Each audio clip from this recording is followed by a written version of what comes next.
Hi, welcome back to the Coping Cafe. I'm Dr. Michelle. And I'm Dr. Joe. And today we're going to talk about continuing on your journey and building your relationship with your therapist.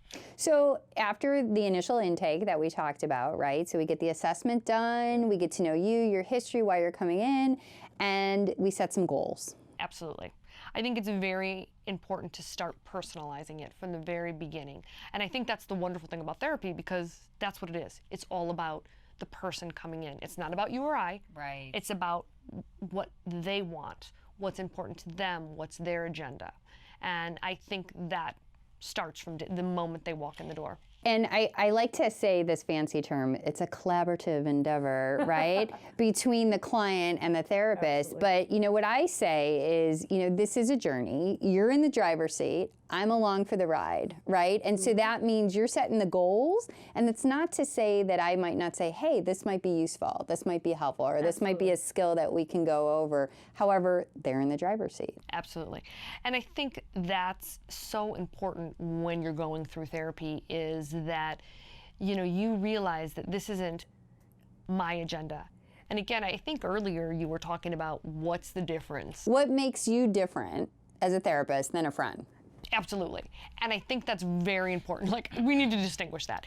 And why is it different? I mean, we are, you know, any therapist is going to be more objective, less emotionally attached.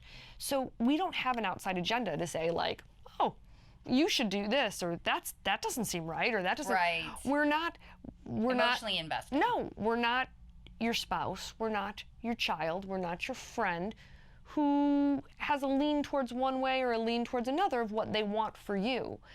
It's really about finding what's important for you. You know what else, too, I hear from people in that vein is that they'll say, you know, my best friend's awesome, she's great, but I don't want to burden her. Absolutely. Right? Or if they're having couples or marital issues, I don't want her to think differently of my spouse, right? And we don't have that issue in therapy. You can say it here. And there's no burnout to other people who, when someone has chronic difficulties, right? Yeah. You don't have to wear out your friend, right? Because some people say, oh, my friend's getting exhausted by me, or they say that I talk about the same thing over and over again.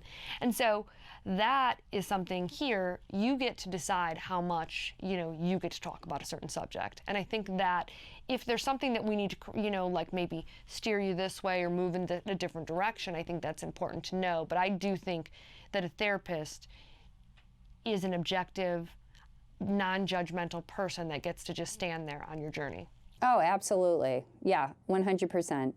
And you know what I think too, and I say it's a shame, it shouldn't be a luxury to be in therapy, right? And I know I'm a little biased because I do this for a living, but I think we should all have that unique experience. Absolutely. And I think, you know, that's something that should be, you know, the same as regular medical, dental. I think just that should be part of. And when we talked about taking the stigma out and. Absolutely. Right. I think that's all important. So this journey is something that I think is important, and we'll continue on next week with the Coping Cafe. Please join myself, Dr. Michelle, and Dr. Joe.